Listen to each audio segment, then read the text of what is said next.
Chapter 15. Chapter on the Prophecy of the 10,000 Sons of Gods.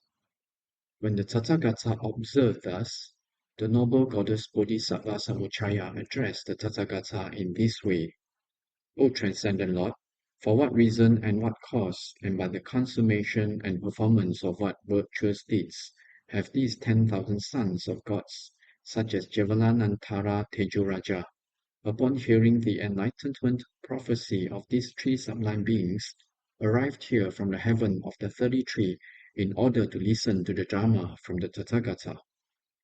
The Tathagata replied, It is this way.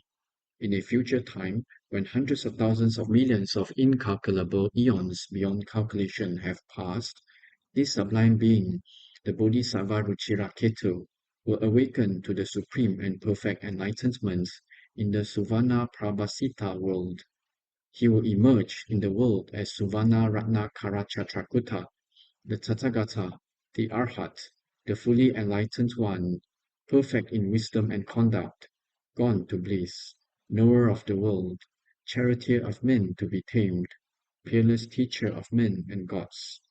So it will be until Suvarna Ratna Karachatrakuta, the Tathagata, the Arhat, the fully enlightened one, has gone to the state beyond suffering. The sublime Dharma has disappeared, and his teaching has completely disappeared. At that time, this boy, Rupyaketu, succeeding this Tathagata, will awaken to the supreme and perfect enlightenment in the world sphere called Virajatvaja. He will emerge in the world as Suvarna Jambut Vaja Kanchanaba, the Tathagata, the Arhat, the fully enlightened one. His teaching will reign until Suvarna Jambut Vaja Kanchanaba, the Tathagata, the Arhat, the fully enlightened one, has gone to the state beyond suffering, and his teaching has altogether and completely disappeared. At that time, this boy Rupyaprabha, succeeding this Tathagata, will awaken to the supreme and perfect enlightenment in the world sphere called Virajatvaja. He will emerge as Suvarna Shatarashmi Prabhasaketu, the Tathagata, the Arhat, the fully enlightened one, perfect in wisdom and conduct, gone to bliss, knower of the world, charioteer of men to be tamed, peerless teacher of men and gods. The noble goddess Bodhisattva Samuchaya replied, Thus, these three were prophesied by the Tathagata to achieve supreme and perfect enlightenment. But until then, O Transcendent Victor, these 10,000 sons of gods, such as Javalanantara Tejuraja, have not extensively undertaken the deeds of bodhisattvas to the same extent. There is not even a word to hear that they engaged in the 6 perfections in the past. There is not even a word to hear that they completely gave away their hands, feet, eyes, the supreme body part, the head, beloved sons, daughters, and wives. There is not even a word to hear that they gave away wealth, grain, inns, gold, jewels, pearl, lapis, conches, crystals, coral, silver, golden bronze, and gems. There is not even a word to hear that they gave away food and drink, mounts, clothing, bedding, dwellings, palaces, parks, hedges, pools, and ponds. There is not even a word to hear that they gave away elephants, cows, and bulls, stallions, and male and female servants. Before they received the prophecy of their own Tathagata names from the Buddhas, incalculable, numerous hundreds of thousands of millions of bodhisattvas, for hundreds of thousands of millions of eons, made numerous hundreds of thousands of inconceivable numerous acts of veneration with all their possessions to incalculable hundreds of thousands of millions of Tathagatas. They completely gave away all the resources that are to be given away completely. They completely gave hands, feet, eyes, the supreme body part, the head, beloved sons, daughters, and wives. They completely gave everything that is to be completely given away. They completely gave wealth, grain, inns, golden bronze, jewels, pearl, lapis, conches, crystal, coral, silver, and gold.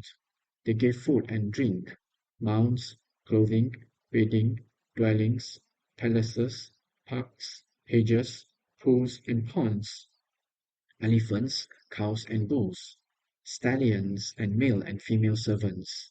In time, they completed the training in all six perfections. After completing training in the six perfections, they experienced hundreds of thousands of numerous states of well-being. O Venerable Transcendent Victor, similarly, for what reasons and what causes and by the consummation and performance of what meritorious deeds have these 10,000 sons of gods, such as Javalananta Raja, come here in order to listen to the Dharma from the Tathagata? Why has the Tathagata prophesied that they will awaken to the peerless and perfect enlightenment when numerous hundreds of thousands of millions of eons have passed? For what reason will they be enlightened in the world sphere called Salindrat Vajagravati, with the same family and clan as those 10,000 Buddhas named Prasanavadhanotpala Gandhakuta, perfect in wisdom and conduct, gone to bliss, knowers of the world, charioteers of men to be tamed, peerless teachers of men and gods? When asked thus, the Tathagata said this to the noble goddess Bodhisattva Samuchaya: O noble goddess, there is reason and there is cause, and there is the performing and gathering of pure roots of virtue, which have resulted in the arrival of these 10,000 sons of gods, such as Javalanantara Tejoraja, from the heaven of the 33 to listen to this Dharma teaching. O noble goddess, as soon as they heard the prophecy of these three sublime beings, they generated great reverence and faith in this king of glorious sutras, the sublime Golden Light. Immediately, they were endowed with pristine minds like stainless, flawless lapis. They became endowed with minds like the sky, lucid, pure, exceedingly vast and expansive. They became possessed of an inconceivable mass of merit. O noble goddess, because the 10,000 sons of gods, such as Javalanantara Tejoraja, upon hearing this sutra, were immediately endowed with pristine minds like stainless, flawless lapis, they received the stage of prophecy. O noble goddess, by the power of the gathering of the merit of hearing this Dharma teaching, and by the power of previous resolve, the 10,000 sons of gods, such as Javalanantara Tejoraja, have now attained the stage of prophecy to peerless and perfect enlightenment. And what, noble goddess, are those former resolves? This ends the 15th chapter, the chapter on the prophecy of the 10,000 sons of gods, from the king of the glorious sutras, the Sublime Golden Light.